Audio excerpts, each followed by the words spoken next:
पूरा देश स्वतंत्र रहा, सारा भारत आजाद रहा।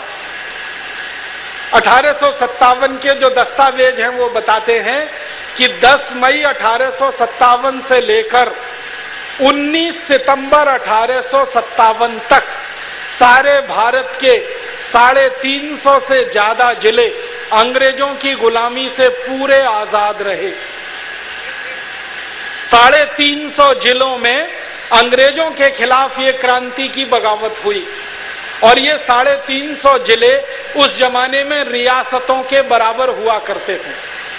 जैसे मेरठ आजाद रहा 10 मई से लेकर 19 सितंबर तक, दिल्ली आजाद रहा 10 मई से लेकर 19 सितंबर तक, दिल्ली के आसपास अलीगढ़, एटा, बदायूं, बुलंदशहर, मुजफ्फरनगर, फिर उसके बाद शाहजहांपुर, मुरादाबाद, बरेली, लखनऊ, लखनऊ के पास कानपुर, कानपुर के आगे बिठूर, बिठूर के आगे फतेहपुर, ऐसे भारत के 350 जिले जो उस जमाने में रियासतों के नाम से जाने जाते थे, अंग्रेजों की गुलामी से आजाद थे और इनमें भारत का झंडा फहराया जाता था।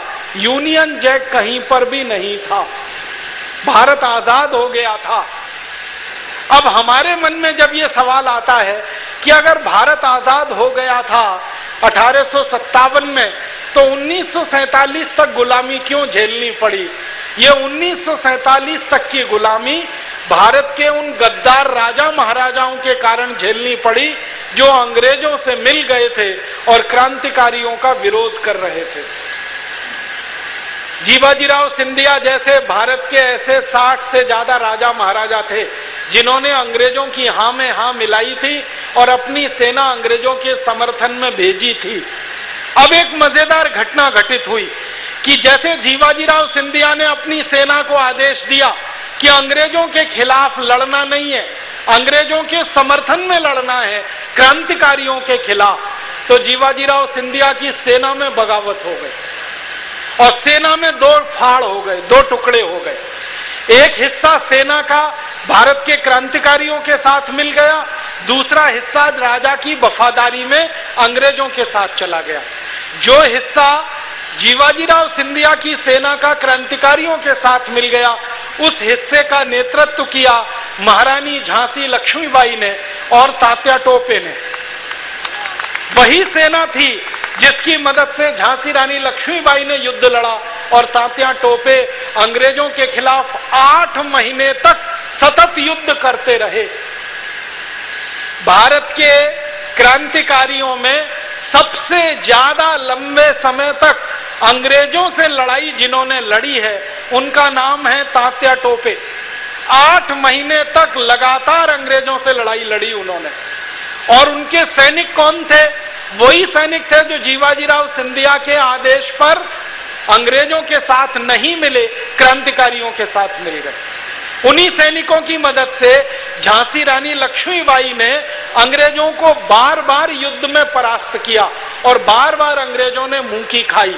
और आपको मालूम है, एक समय तो ऐसा आया कि झांसी की रानी लक्ष्मीबाई ने जीवाजीराव सिंधिया को ग्वालियर,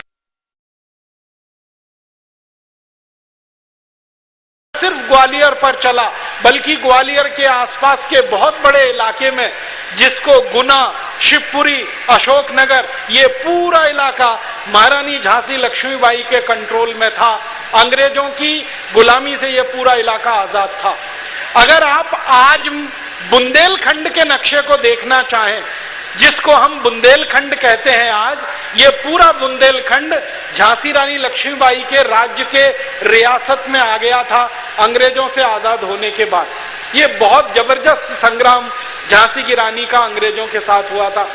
आप तो सभी जानते हैं, झांसी रानी लक्ष्मीबाई ने अंग्रेजों के हर युद्ध में अंग्रेजों को पराजित किया था, एक युद्ध को छोड़कर। अंग्रेजों ने जब जब झांसी पर हमला किया, कभी भी अंग्रेज झांसी को जीत नहीं पाए। एक आखिरी युद्ध अंग्रेजों ने 1858 में जो लड़ा था, उसी में उनकी विजय हुई थी। 1857 में तो एक भी युद्ध में वो जीत नहीं पाए थे। इधर नाना साहब पेशवा जो कानपुर के पास बिठूर में रहा करते थे, उन्होंने बहुत बड़ा संगठन खड़ा कर रखा था अंग्रेजों के खिलाफ लड़ने का। और नाना साहब पेशवा के जो सहयोगी और दूत थे, उन्होंने पूरे अवध प्रांत में क्रांति की मशाल जलाई हुई थी।